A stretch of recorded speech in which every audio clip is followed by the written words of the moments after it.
Ahmedabad municipal corporation દ્વારા રજૂ થતા બજેટમાં માત્ર એકના એક કામો વારંવાર રજૂ થાય છે અને માત્ર આંકડાની માયાજાળ રજૂ થાય છે. એક જ વસ્તુ જે ગયા વર્ષના બજેટમાં બતાવી હતી તે જ વસ્તુ આ વર્ષના પણ બજેટમાં જાય છે. આવક ઝીરો છે અને ખર્ચ મોટો બતાવે છે. આમદાની અઠ્ઠાની ખર્ચા રૂપિયા જેવી બજેટની કહેતા છે. શું આ બાબત ખરેખર સત્ય છે? આવો આપણે જોઈએ. નમસ્કાર, હું છું દેવેન્દ્ર શાહ. કરંટ ટોપિક્સમાં આપનું સ્વાગત છે. હેલો મિત્રો, નમસ્કાર. હું છું દેવેન્દ્ર શાહ. કરંટ ટોપિક્સમાં આપનું સ્વાગત છે. મિત્રો, ગઈકાલે આપણે વાત કરી હતી મ્યુનિસિપલ કોર્પોરેશનના 2026-27ના વર્ષ માટે કમિશનરના ડ્રાફ્ટ બજેટની. તે વખતે આપણે આંકડો અંદાજ હતો કે 15,830 કરોડની આસપાસ બજેટનું કદ રહેશે, પરંતુ કમિશનરે તમામ આંકડાઓને ખોટા પાડીને 17,000 કરોડનું ડ્રાફ્ટ બજેટ જાહેર કર્યું અને જેમાં તે જે આંકડાને જે કામો રજૂ કર્યા છે તે મોટે ભાગે અવાસ્તવિક અથવા તો રિપીટ કામો છે. મૂળ વસ્તુ છે કે જે 2025-26નું ડ્રાફ્ટ બજેટ છે જે તેનું કદ હતું 14,000 કરોડ. તેની સામે આ બજેટ 17,000 કરોડનું મૂકવામાં આવ્યું છે અને જે બજેટ મૂકવામાં આવ્યું એટલે લગભગ એમાંથી 20-22% વધારો થયો. પરંતુ 20-22% વધારા સામે રેવન્યુ આવક તો ક્યાંય વધતી જ નથી. વસ્તુ એવી છે કે જે દર વર્ષે કોર્પોરેશનને ઓક્ટ્રો ગ્રાન્ટ મળે છે રાજ્ય સરકાર તરફથી, તેમાં કમિશનરે એક પણ રૂપિયો વધારો કર્યો નથી. બીજી વસ્તુ, ટેક્સમાં સ્લેબમાં કોઈ પણ વધારો કર્યો નથી. મીન્સ કે ટેક્સની આવક જેટલી છે એટલી જ રહેવાની છે. ચૂંટણી વર્ષ હોવાથી આપણે ગઈકાલે પણ કહ્યું હતું કે ટેક્સની આવક વધશે નહીં, તો તે આવક એ મુજબ જ રહી છે. હવે જોવા જાવ તો 1985થી 2024-25 સુધીનો એક રેકોર્ડ છે કે ટેક્સની જેટલી રેવન્યુ આવક થાય છે એના 25% ઓછામાં ઓછી ટેક્સની આવક થાય છે. વચ્ચે ખાલી 2006-07માં અને એની પહેલાં એક વખત 1988માં હતું કે જે વખતે ટેક્સની આવક 18-19% હતી રેવન્યુ આવકની સામે. ત્યારે આ જે ટેક્સની આવક કમિશનરે જે અંદાજી છે, કમિશનરે રેવન્યુ આવક અંદાજી છે 10,000 કરોડ રૂપિયા. બહુ ચોંકાવનારો આંકડો છે, પરંતુ તેની સામે 10,000 કરોડ રૂપિયા સામે જો ટેક્સની આવક ગણો 25%ની એવરેજ ગણી તો 2,500 કરોડ રૂપિયા થાય. પરંતુ કમિશનરે જનરલ ટેક્સની આવક 1,400 કરોડ બતાવી છે. અચ્છા, બીજી વસ્તુ એ છે કે જનરલ જે ટેક્સ છે એના 30% લેખે જ વોટર એન્ડ કન્ઝર્વન્સી ટેક્સ હોય. ફરીથી રિપીટ કરું છું કે પ્રોપર્ટી ટેક્સની જે જનરલ ટેક્સની આવક છે 1,400 કરોડ રૂપિયા, એના 30% એટલે 420-30 કરોડ રૂપિયા વોટર એન્ડ કન્ઝર્વન્સી ટેક્સ થવો જોઈએ, જેની સામે કમિશનરે ધરખમ વધારો કરીને 1,100 કરોડ રૂપિયા વોટર એન્ડ કન્ઝર્વન્સી મૂક્યો છે, જે 32%નો વધારો આપી દીધો છે ગત વર્ષ કરતાં.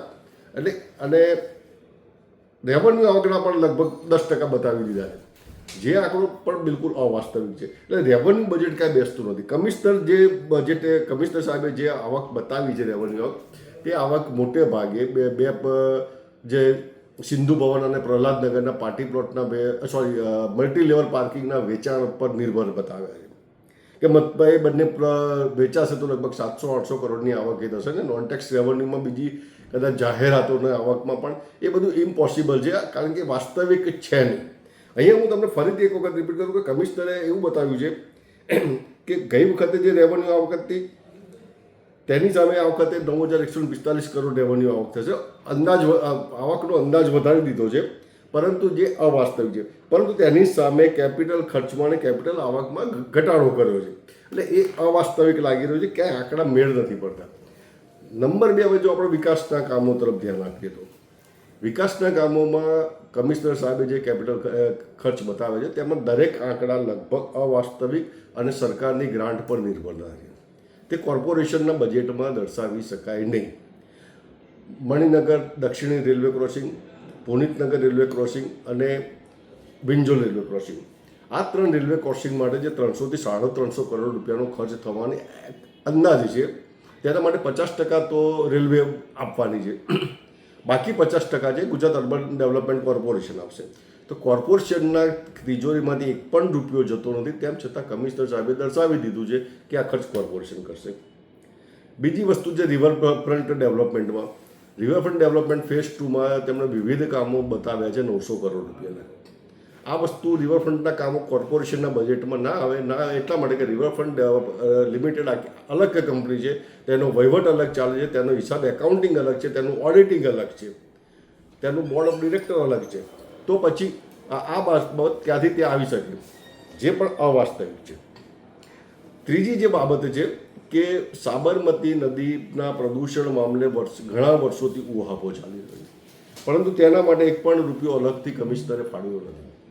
જે વર્લ્ડ બેન્કે લોન આપી હતી તેમાં ગત વર્ષના બજેટમાંથી યાની કે ચાલુ વર્ષનું જે 2025-26નું વર્ષ છે તેમાં જે 2 STP પ્લાન્ટને અપગ્રેડ કરવાના કે નવા બનાવવા માટે જે ફાળવ્યા છે તે સિવાય સાબરમતી નદીના શુદ્ધિકરણ માટે 1 પણ રૂપિયાની જોગવાઈ કરી નથી. કમિશનર એમ કહે છે કે અમે ત્યાં બાયોરેમેડિકલથી 750 કરોડ લીટરનું પાણી શુદ્ધ કરીશું ને તેને STPમાં ડાયવર્ટ કરીશું. પરંતુ સામે તે ભૂલી ગયા છે કે 2022માં ગુજરાત હાઈકોર્ટની ગાઈડલાઈન છે કે JLLD ઝીરો લિક્વિડ ડિસ્ચાર્જની પેટર્નથી જ આ થવું જોઈએ અને તેના માટે જે નવા STP બનાવી રહ્યા છે તેમાં પણ તેની કોઈ સિસ્ટમ અમલ નથી અને જે બાયોડાયબેટીસ બતાવે છે તે પણ તેમાં છે નહીં. સૌથી મોટી હાઇલાઇટ એ છે કે કમિશનર સાહેબે Kharikat phase 2 Kharikat canal phase 2ના ડેવલપમેન્ટ માટે 983 કરોડના જે ટેન્ડર મંજૂર થયા છે તેને પણ તેમના બજેટમાં સમાવેશ કર્યો છે. હવે હાઇલાઇટ એ છે સાહેબ કે 2025-26ના વર્તમાન વર્ષના બજેટમાં આનું શાસક પાર્ટીએ ભારતીય જનતા પાર્ટીએ તેમના બજેટમાં સુધારામાં ઓલરેડી આ રકમ બતાવી દીધેલી છે. વધુ બાબત એ છે કે તેનું ટેન્ડર પણ જાહેર થયું છે અને તેનું કામ પણ શરૂ થઈ ગયું છે. તો પછી તે નવા વર્ષમાં કઈ રીતે કેરી ફોરવર્ડ કર્યું તે મોટો સબ્જેક્ટ છે. તે સવાલ મગજની બહાર છે. હવે વસ્ત્રાપુરમાં તેમણે મોટું ડેવલપમેન્ટ બતાવ્યું છે એક્ટિવિટીનું. હવે વસ્ત્રાપુરમાં હાલ કોઈ જગ્યા જ નથી એવી કે જ્યાં કોઈ પણ મોટી જાતનું ડેવલપમેન્ટ થઈ શકે. આ ઉપરાંત સિટી સ્ક્વેર અને સિટી ગેટ એન્ટ્રી આ બેના પણ માટે બજેટ ફાળવ્યું છે. પણ સિટી સ્ક્વેરનું બજેટ 25-26ના વર્ષમાં પણ હતું ને સિટી ગેટ એન્ટ્રી વર્ષોથી બતાવતા આવ્યા છે પરંતુ હજી સુધી પૂરું એનું કામ થયું નથી. ચાલે દરેક વર્ષે પણ હજી પૂર્ણ થયું નથી જે પ્રમાણે તે જાહેરાત કરવામાં આવી છે. આ ઉપરાંત જે છે કૂતરાઓ માટે અલગથી હોસ્ટેલ બનાવવાની. તો મ્યુનિસિપલ કોર્પોરેશનના ઇતિહાસમાં 2005-6ના વર્ષથી અલગ વર્ષે જરૂરિયાત મુજબ કે બજેટના આંકડા સેટ કરવા મુજબ કૂતરાઓ માટેના શેલ્ટર બનાવવાની જાહેરાતો થઈ રહી છે પરંતુ તેનો પણ કોઈ ચોક્કસ અમલ હજી સુધી થયો નથી અને આગામી બજેટમાં થશે કે કેમ તે પણ કહેવું મુશ્કેલ છે. કમિશનરના ડ્રાફ્ટ બજેટમાં અલગ અલગ વિસ્તારોમાં ટ્રાન્સપોર્ટ હબ બનાવવાની પણ જાહેરાત કરવામાં આવી છે. હવે ઓલરેડી AMTS દ્વારા હંસપુરા, રાણી વગેરે જગ્યાએ ટ્રાન્સપોર્ટ હબ બનાવવામાં આવી રહ્યા છે. તો પછી આ બાબતે નવા ટ્રાન્સપોર્ટ હબ બનાવવાની જરૂરિયાત ક્યાં ઊભી થઈ છે તે એક સવાલ છે. તેમજ કે ટ્રાન્સપોર્ટ હબનો ખર્ચો મોટેભાગે AMTSને અવડા કરવાના છે તેવી પણ એક ચર્ચા ચાલી છે. તો એ ટ્રાન્સપોર્ટ હબનો ખર્ચો કમિશનર સાહેબે ડ્રાફ્ટ બજેટમાં શા માટે દર્શાવ્યો છે તે પણ બાબત ચર્ચાનો વિષય બની શકે છે. કમિશનર સાહેબે બોપલ ગુમાથી ઇસ્કોન શિવરંજનીથી નહેરુનગર સુધીના સ્પ્લિટ ફ્લાયઓવર માટે જાહેરાત કરી. હવે આ બંને જગ્યાએ સ્પ્લિટ ફ્લાયઓવર બની શકે તેવી શક્યતા 0 ગણવામાં આવે છે કારણ કે રોડની વિડ્થ પહોળાઈ બહુ જ ઓછી છે અને તે સ્પ્લિટ ફ્લાયઓવર બની જ ના શકે. તદ ઉપરાંત તેમાં નીચેથી BRTS પસાર થઈ રહી છે.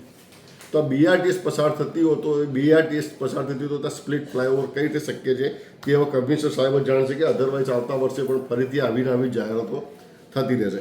એકંદરે કહી શકાય કે કમિશનર સાહેબે તેમના 2025-26ના બજેટ સામે 2026-27ના બજેટમાં જે મોટો સુધારો સૂચવી દીધો છે અને જેટલો વધારો કર્યો છે તે મોટે ભાગે અવાસ્તવિક છે.